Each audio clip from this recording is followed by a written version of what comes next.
This B Podcast Network show is presented by IXL.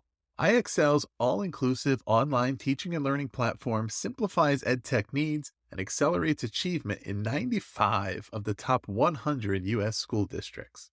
IXL delivers personalized learning across a comprehensive pre-K-12 curriculum, including math, language arts, science, and social studies, and it helps you assess student performance through actionable real-time insights at every level of your school or district. This one solution performs work that typically requires dozens of different tools. Want to find out why so many leading districts trust IXL? Visit ixl.com/BE. That's ixl.com/BE. We're proud to be sponsored by MyFlex Learning. MyFlex Learning is a scheduling platform that helps middle and high schools meet the individual needs of all students. Schools can easily create and manage time for flex blocks, win time, activity periods, RTI, counselor and teacher appointments, and much more. And with its built-in accountability tool and reporting features, MyFlex Learning solves your challenges around getting kids where they need to be and understanding how flex time is spent. Make your flex time work for you.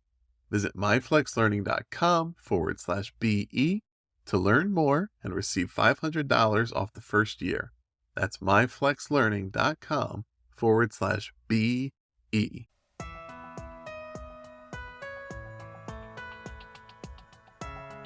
Welcome, everybody. You're listening to the Authority Podcast on the B Podcast Network. I'm Ross Romano, and today I'm really pleased to welcome Amber Harper to the show. Amber is a kindergarten teacher, podcaster, and teacher burnout coach, and she's here to talk to us about her book, Hacking Teacher Burnout, which is available from Times 10 Publications. Amber, welcome. Thank you so much for having me. Awesome. So Amber, one of the things that I think is really relevant to mention, I don't usually go into the, personal parts of our authors' bios, but I think in this case, when we're talking about burnout and the stresses of the profession and understanding how each person within their career and their family life is a little different, it is relevant to understand where we're coming from. So, you're a wife and a mom, and I think, as each of us are listening, that just helps us to understand, okay, how do I contextualize all these ideas and put them into place in my career, right? And see how everything fits together. And I also know that this topic of burnout, as probably is evident in your bio, is personal to you. Can you tell us a little bit about your burnout story to sort of give our listeners an introduction to, all of the work you're doing here and what drew you to it? Yeah, absolutely. And I will give you a shortened version because I know we only have a short time and I Yeah. don't because it's long and it's messy, which I think a lot of people understand. So I started teaching back in 2007. And basically from my very first job, teaching first grade, I actually started burning out my very first year because of a toxic work culture that I had in my grade level. And I worked in that grade level for 2 years and then was moved to second grade, which was my first reality check. And the first time I learned how different your experience can be in teaching by having a wonderful, supportive, friendly team that you're working with. And it was in that moment that I really realized how much you needed a team to lean on in order to be a successful teacher. And from then on, again, we only have, so much time. So I'm just going to let you know, I rode the roller coaster of burnout for 8 years at that school that I taught in. And I did what everybody did. I Googled it. I Googled, how do I beat teacher burnout, signs and symptoms? And I would be taken to Pinterest, of course, Yeah. with a list of all of these checklist items of things that I should do. And then I was supposed to be out of burnout. And I was doing all of those things and I was still really miserable and going home and crying to my husband, who also worked in the same school as me, by the way. And finally, it kind of all came to a head. And let me be clear too. The reason that I was burning out in that school really had nothing to do with the kids. So I wasn't what I would consider, I wasn't being burned out by their behavior. It wasn't anything like that. It was really a toxic work culture in the school Mhm. that really affected my ability to grow and to feel like I was working at my best and being my Yeah. best self in that work environment. I wasn't burned out from too much to do and not enough time to do it. I wasn't working all the time. It wasn't anything like that. It was really just a work culture thing, which we will definitely get into during this Yeah. conversation, right? But this finally did come to a head in fall of 2014. We had just gotten a brand new puppy. I always tell this story because I think that it really humanizes burnout, because we see all of the statistics about the teachers that are leaving, teacher attrition, that kind of thing. And obviously burnout is not just an education problem. It is a global pandemic in itself, right? But I kept all of these feelings really inside, except when I would, drink wine and vent with my other teacher friends. And of course, venting is healthy to a certain point, but in, I want to say September or October of 2014, I went to let our brand new puppy that we had gotten over the summer. We lived about 3 minutes away from the school. So I would just go home and let him out of his kennel every afternoon. It was just a quick 15, 20-minute ordeal. I'd be back to get my kids from recess. So this particular day, I got home and he had crapped in his kennel. It was all over him. And I had to do my best to get him cleaned up, get myself cleaned up, and get back to school to teach for another 2 hours. And I mean, in the scheme of things, yes, it sucks, right? I was hysterical. Yeah. I was inconsolable. I couldn't stop crying. And as I mentioned, or as I may have mentioned, my husband worked in the same school that we had worked in for many years together. And so all of my teacher friends knew him. And I was in such a state when I walked back into the school that they thought he had died. So you can imagine their underwhelm when I tell them that Oliver just pooped in his kennel, right? Like it was a huge like looking back at it, it's very embarrassing, but I'm also really grateful for it, because that, to me, that was my rock bottom. That was when I really realized that something needed to change, and something inside of me flipped and said, you are the only one who is going to change anything about your reality right now. Like nobody else is going to come in here and save you. Like you are in a state that no one else can possibly help you. You have to help yourself. I did end up leaving that school in December of 2014. And I left to become an educational nonprofit executive director in our community. So I got to work in education. I still got to see the kids, but I just wasn't in that school. I was there long enough to close it. And I swear it wasn't my fault. They should not have hired me. They should have closed it. Anyway, I ended up in a different district and started burning out again because I had a lack of connection. I had a lack of purpose. I only went back because I thought I'm just a teacher. What else could I possibly do? I tried this and it failed. And so here I am.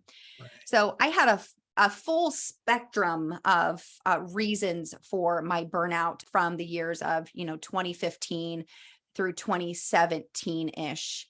And again, it was through that burnout that I really created Burned In Teacher. I believe in October of 2014 is when Burned In Teacher was truly born, but I didn't really realize what the power that I had inside of me to help to change other teachers' lives as well as my own until 2016, when I created Burned In Teacher in order to tell my story and to help to empower other teachers.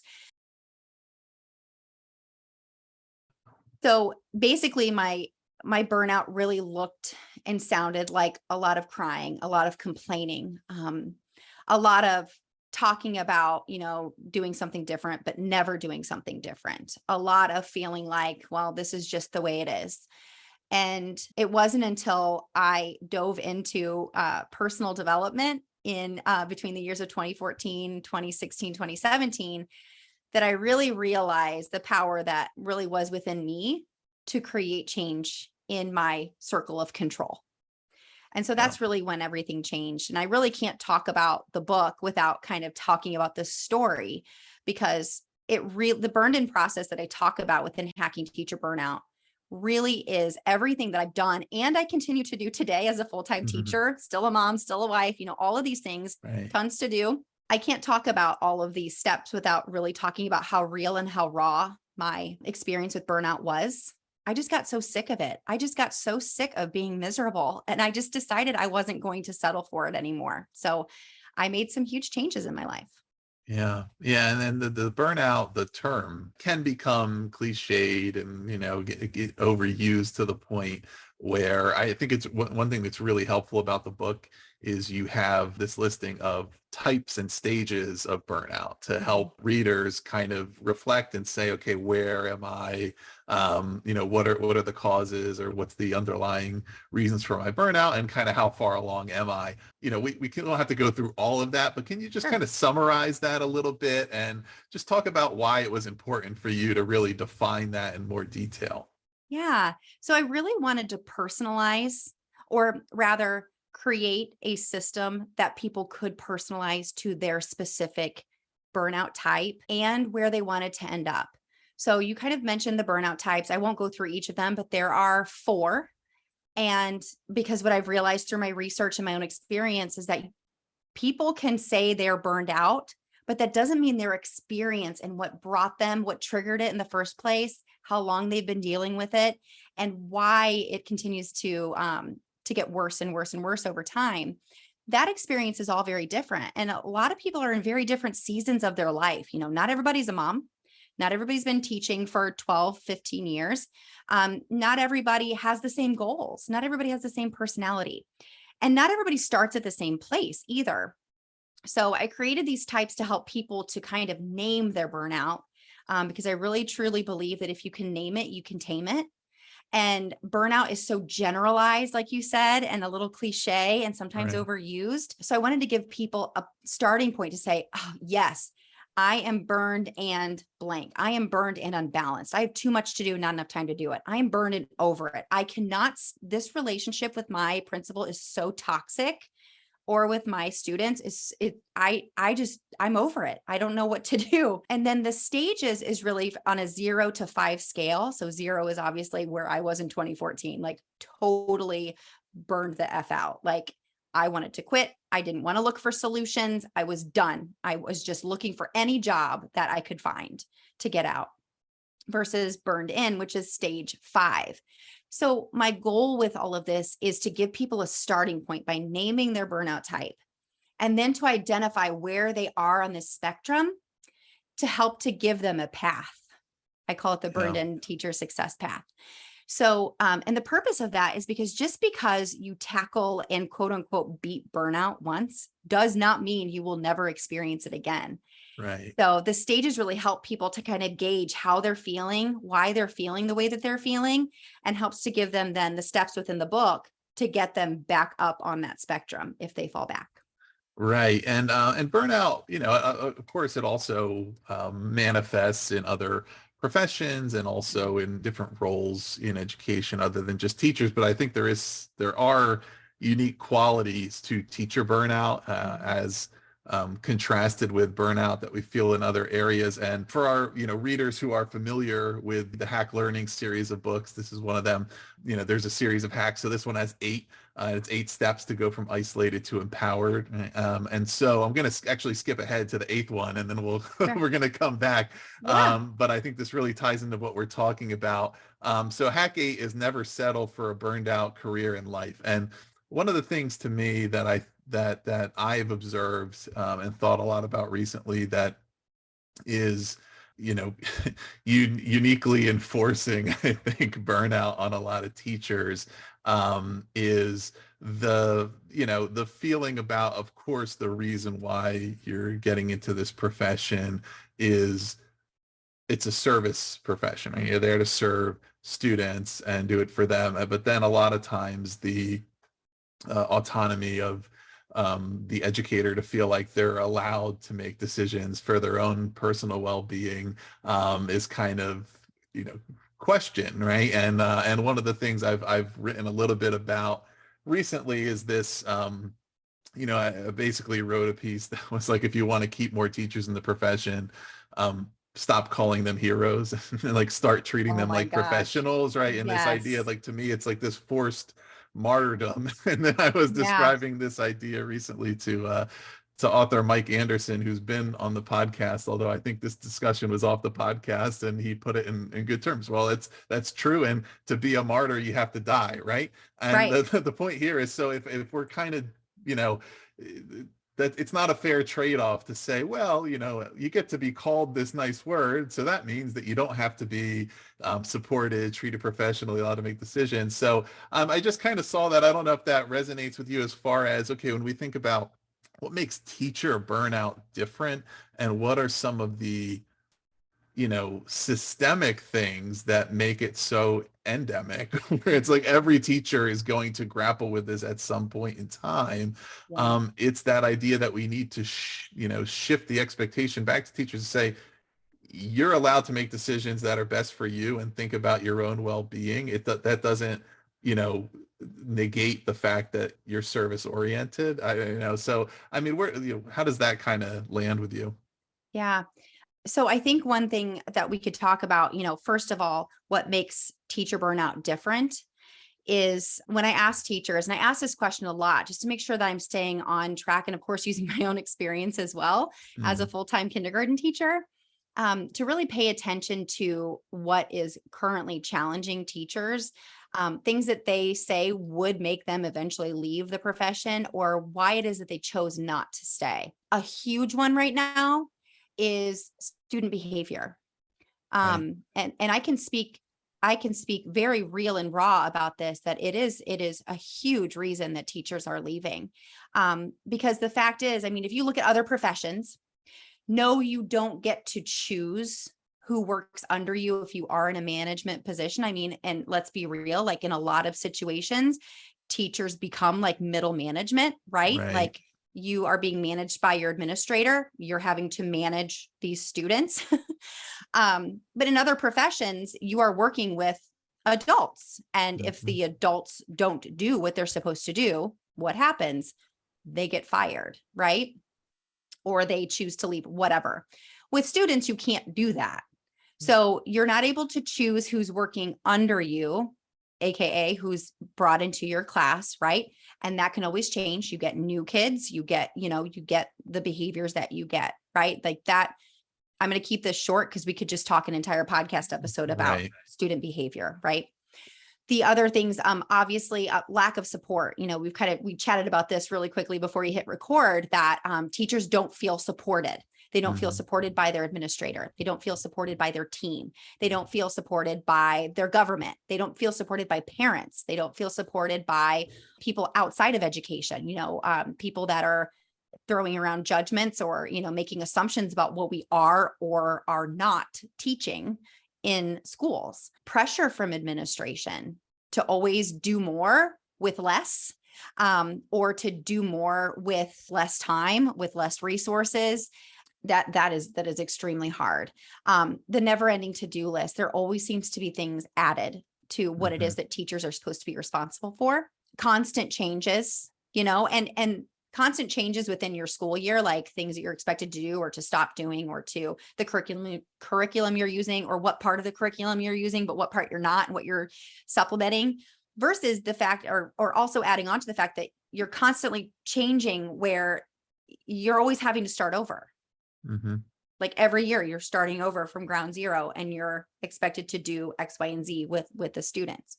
And add on to that, the fact that we have our own personal life that we are trying to juggle in the midst of all of this, and personal lives are not always peachy, so Right. It's just a culmination. The fact that most teachers will self-proclaim themselves as people-pleasing type A control freak people. Yeah. Like, the type A control freak people pleasers, that is a recipe for burnout in itself.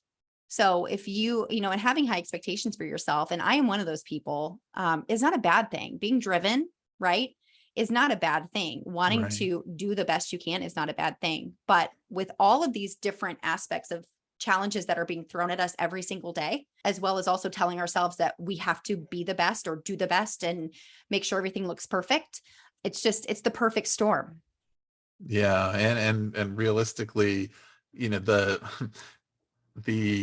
I guess amount of time it takes to experience burnout is all relative, right? Because I mean, I think about new teachers, and the word that stands out, you write in the subtitle, going from isolated to empowered. That isolation of feeling like things like behavior, classroom management, these huge challenges that Yeah. you can immediately go into a job and have all these goals of what you want to achieve and all these reasons why you're motivated to go into this profession, and then very quickly say, I have no competence and I have no hope of achieving competence, and I don't feel like anybody understands what I'm going through.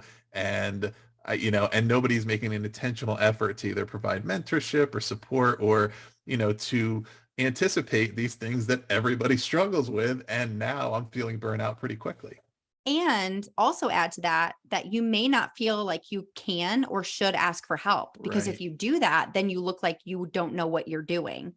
And for a perfectionist, for someone who holds themselves to a high standard, they sometimes, sometimes their ego gets in the way and they don't want to look like they don't know how to handle things. Yeah. And that, again, that adds to that perfect storm. Yeah. And so we're going to circle back a little bit and we'll go through the first few hacks in the book. We obviously won't go through all of them, but this will give the readers a little something that they can read up on later. But I did want to kind of go through, especially hack number one, which is begin where you are, right? And this relates back to those types and stages. This is so much about understanding that we all are coming to this, that we're at a different point, we're having different causes. We all experience this at some time, but it is so critical to understand and reflect on, okay, my experience is my experience. And then if I can take ownership of that, then I can think about what I need to do. Can you talk about that a little bit? You just nailed it. And I think that what was so frustrating for me whenever I was Googling, signs and symptoms of burnout, how do I beat burnout, back in, 2013, 2011, is that everything was all about moving forward and changes you Right. needed to make. But where I believe my biggest changes came in my life was when I stopped and I reflected on what brought me to where I was in the first place. And I think that's where the burnout types and the stages are really powerful. It empowers me right there. It gives me the power to say, okay, I need to stop here. I need to back up. How long have I felt this way? What triggered this? Was it a personal change? Did I have a baby and things have just been spinning out of control ever since? Was there a change in administration? Have I been teaching the same grade level for 25 years? When did all of these feelings start to happen?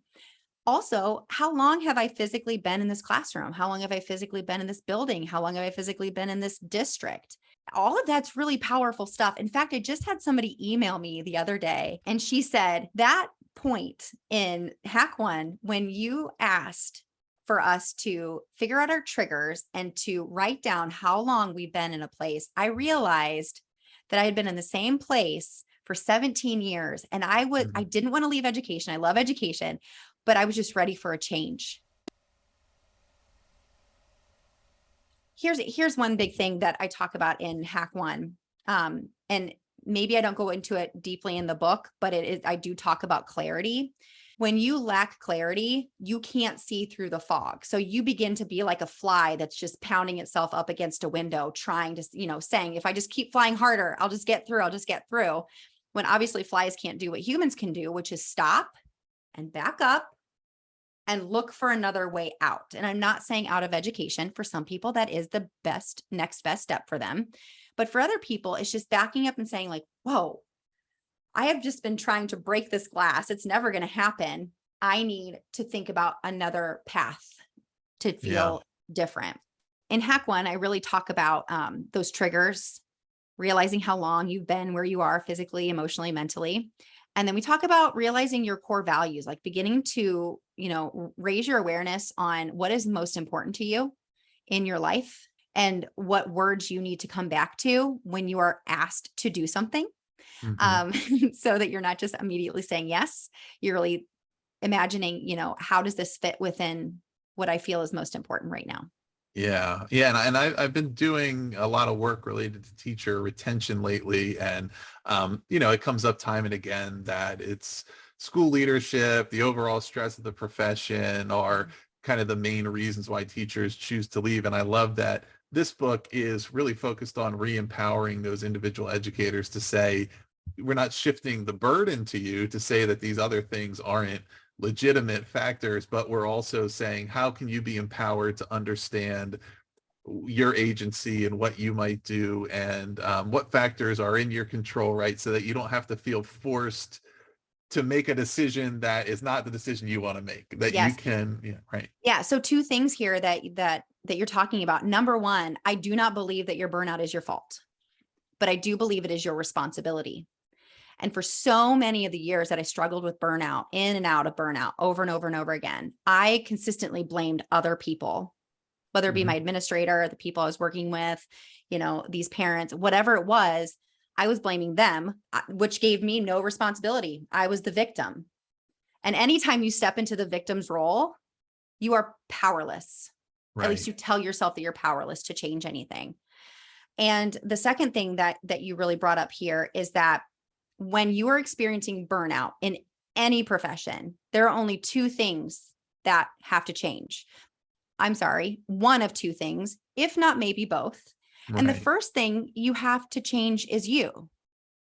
Because the fact is, you could have cultivated beliefs, thoughts, actions, habits that are contributing to your own burnout. And I can say that with confidence, that's what I did. Right.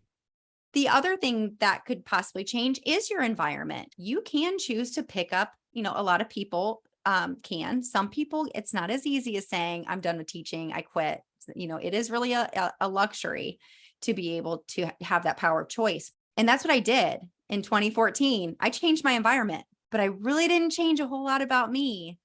And I still sat in that victim seat for a couple of more years before I really, in spring of 2016, April 2016, when I was like, I'm done. I'm leaving this old version of Amber behind, and I'm going to work on me. And Yeah. then I will decide if I need to change my environment. Yeah, and reading this, I couldn't help but think of something that author and speaker Baruti Kafele says, which is, how can you be burned out if you were never on fire in the first place? It's kind of like really issuing that challenge to teachers to say, look, where are you right now? Did you just kind of like put your full self into it and you just went to the point of burnout? In which case, let's talk about recapturing that fire.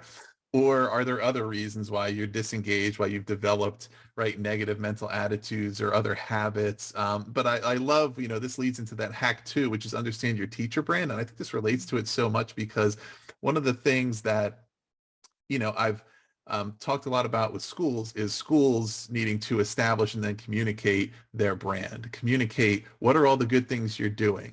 What do you stand for? What's your mission, vision, and values? How do you live that out every day? If you don't do those things, how can the community understand and support you, right? Same thing for these individual teachers. We want our administrators to support us as individuals, to give us the support to execute the job in the way that we are best at, right? What's our unique skill set? Well, you have to understand, establish, and then communicate what your teacher brand is to say, well, this is what I stand for. This is who I am. And then that allows those other people around you to support you in that way. But, maybe not something that every teacher has thought about how they can execute that. Yeah.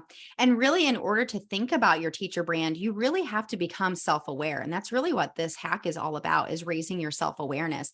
And this chapter is my favorite chapter because it was what was the most transformative to me. Mm. I knew who I wanted to be, but my actions and my words were not reflecting who I wanted to be known as.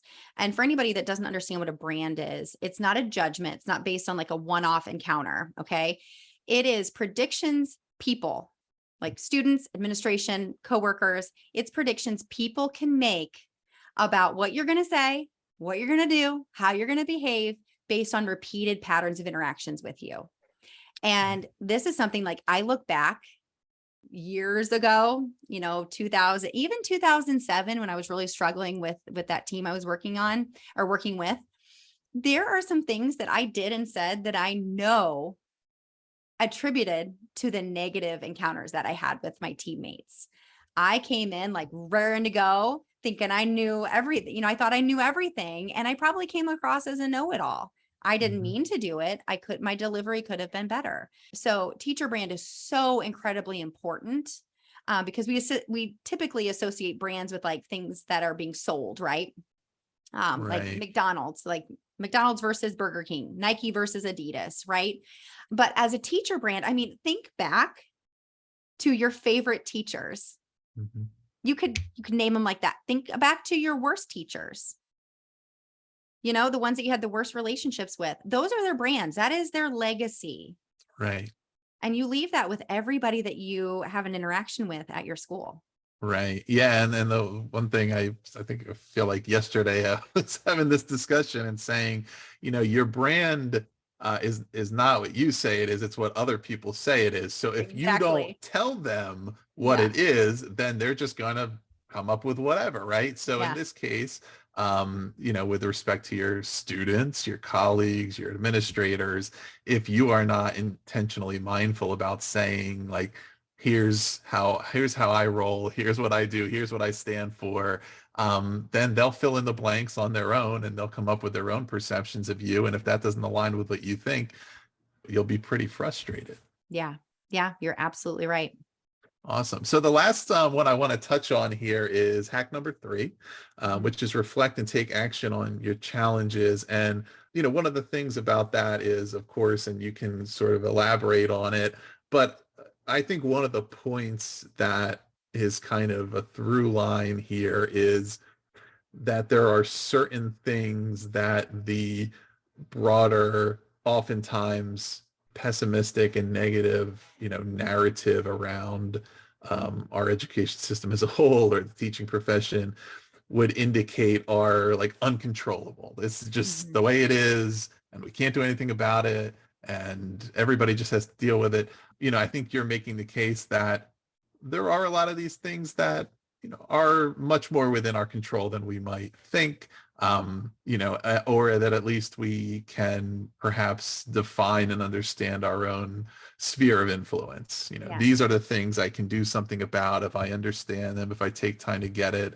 And the other things I can't change, let me not worry about changing them, but let me do this, because again, like if we're all want to take autonomy over our own individual careers and what we stand for and what we want to do, we want to be in control of that. I don't want Right. somebody else to decide, well, I just so happen to be placed in this school with these other people that I don't really get along with. So that means I just can no longer do the job that I always wanted to do. Mhm. Which doesn't mean that sometimes the right thing is not to say this is just toxic, and it's time to move on. But what are some of the things that you believe or you often hear that the narrative would say a teacher can't control, that maybe you think is a little more within their control than they may realize? Mm. The first thing that comes to my mind is your time, Mm, the way that you manage your time. And I know right now there are teachers that are listening to this that are like, oh, please, Amber, like, mm, all right, like I get this though, but this is the thing that I get quite a bit is that there's so much to do, not enough time to do it. And I completely agree. There is way too much time to do and not enough time to do it. So what I have to do in that moment is I have to build a time boundary. And I right. have to say, within my contract hours, and my contract hours are 7:30 to 3:30. And I have to decide, I have to make a conscious decision to say, I'm coming in at 7 and I will work as late as 4 o'clock Mhm. on teaching. And anything that I don't get done may or may not get done tomorrow. And that does not mean that I am not a good teacher. That doesn't mean that I am not teaching my kids the things that they need to learn. It doesn't mean my room is a mess. It doesn't mean anything. And I think sometimes whenever you hear people say that they've built these time boundaries, that they just aren't doing a very good job. But what that means for me, when I say I will work from 7 to 4 at the latest on school stuff, after, of course, the first couple weeks, because, there's balance there, Right. right? Is that forces me to focus on the highest priority tasks. Right. So I'm not messing around with a bulletin board ever. I'm never going to do that. We will put one up at the beginning of the year. We might change it halfway through the year, maybe. All Right. right. What I am focusing on is my role in education. And we kind of cover that in your teacher brand whenever we're writing your mission statement. right? Like we're thinking about what is my role? Like what is in my job description? So I am focusing on my lessons. I'm focusing on, how I'm planning and prepping those. I'm working on making sure I know exactly what I'm going to be doing for the next few days ahead of schedule.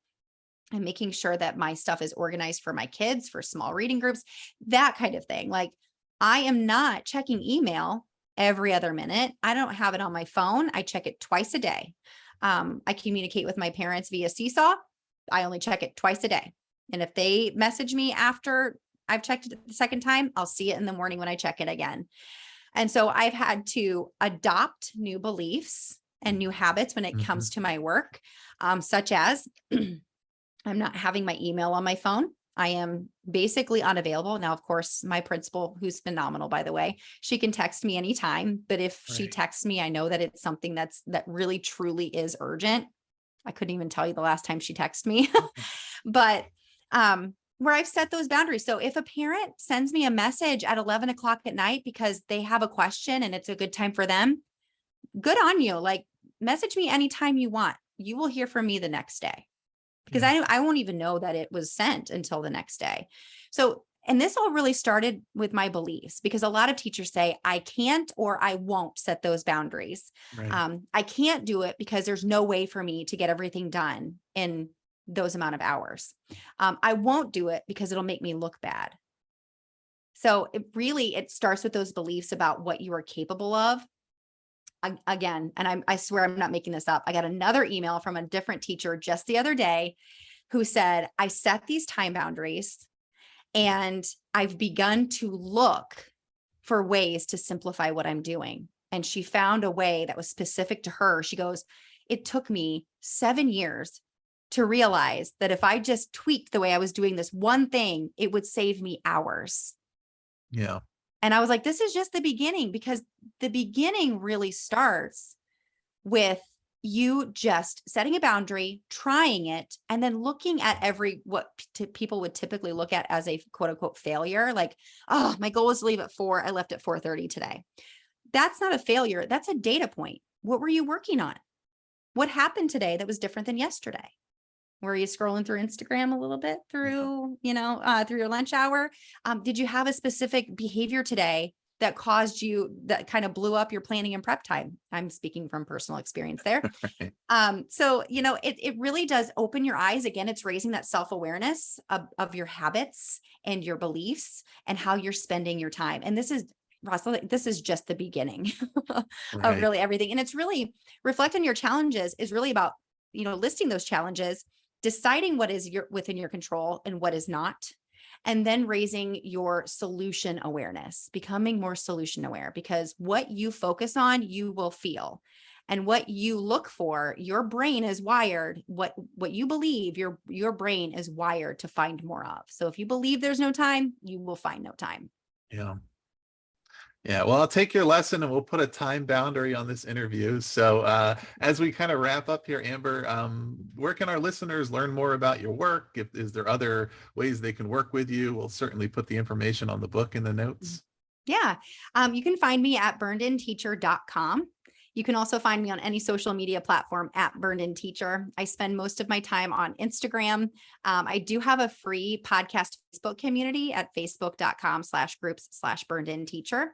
And you can get a free chapter of the book. If people want to check it out, they can go to burnedinteacher.com/free chapter just to kind of check it out if you're a little curious. Excellent. So we'll put the link to burnedinteacher.com in the notes. We'll put the link to where you can find Hacking Teacher Burnout from Times 10 Publications. So listeners, check that out. And please do subscribe to The Authority for more in-depth author interviews, or visit bpodcast.network to learn about all of our shows. Thanks again, Amber. Thank you so much for having me.